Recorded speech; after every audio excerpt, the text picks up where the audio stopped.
bien sûr, c'est vrai qu'on a besoin de partenaires pour nous accompagner dans nos aventures. Et donc j'ai fait la rencontre de Laurent Bouchard, qui est un dirigeant d'une société qui s'appelle Cala, une société de ma région, près de Rennes.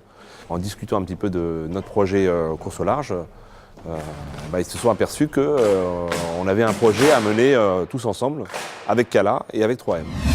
Dans ce projet, on a décidé d'aider Gilles Lamiré à être le premier bateau à avoir un bateau complètement en covering. D'où la présence de cette machine sur le chantier pour laminer les bobines qui ont été imprimées. La propriété de cette machine, c'est que les matières ne dévient absolument pas tout au long de la plastification.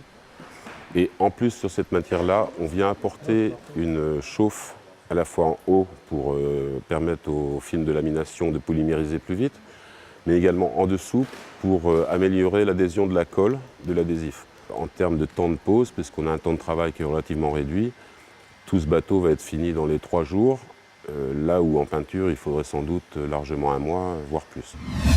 Ce nouveau film là, qui est appliqué sur le bateau, qui s'appelle le 480 CV3, sa grande nouveauté, c'est que c'est un film non PVC. Et ce qui nous permet, nous, en tant que fabricants, de réduire d'au moins 60% tout ce qui est additif et solvant dans l'environnement. Ce type de vinyle qui, en fin de compte, est un double couche. Il y a la couche de vinyle qui a été imprimée et une couche, ce qu'on appelle un film de protection, de lamination, qui est par-dessus. Même avec ce film-là, on est à 250 grammes du mètre carré. Donc par rapport à de la peinture, c'est très, très, très léger. L'esthétique de mon bateau, ça a toujours été très important pour moi, parce que c'est en quelque sorte son identité. Et donc j'ai toujours essayé de me creuser la tête pour avoir non seulement un bateau qui soit beau, mais qui sorte un petit peu de l'ordinaire, hein, faire des choses que les autres ne font pas. C'est vrai que là on a un super produit. Après, ce qui est important aussi, c'est le poseur. Justement, on a un poseur particulier parce que c'est un ami qui s'appelle Sean, qui vient d'Arizona, qui est venu spécialement d'Arizona pour faire le marquage du bateau.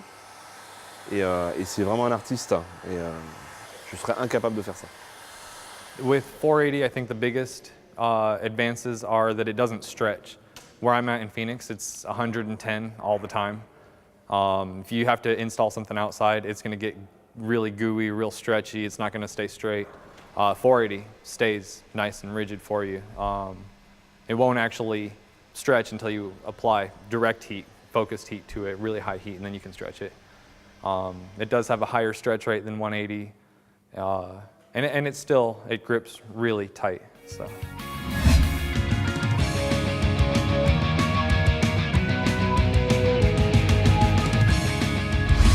On est présent dans la voile depuis déjà de nombreuses années, mais il fut un temps, les gens ne donnaient pas suffisamment de crédibilité au vinyle, qui avait un aspect un peu péjoratif, on appelait ça de l'autocollant. Aujourd'hui, les gens ont compris que les films vinyle étaient des films de qualité et pouvaient avoir des apports techniques intéressants, sachant que c'est associé à la technologie de l'impression numérique. On peut imprimer les photos de vacances, on peut imprimer ce qu'on veut sur la coque et cela personnaliser au choix et au gré des envies.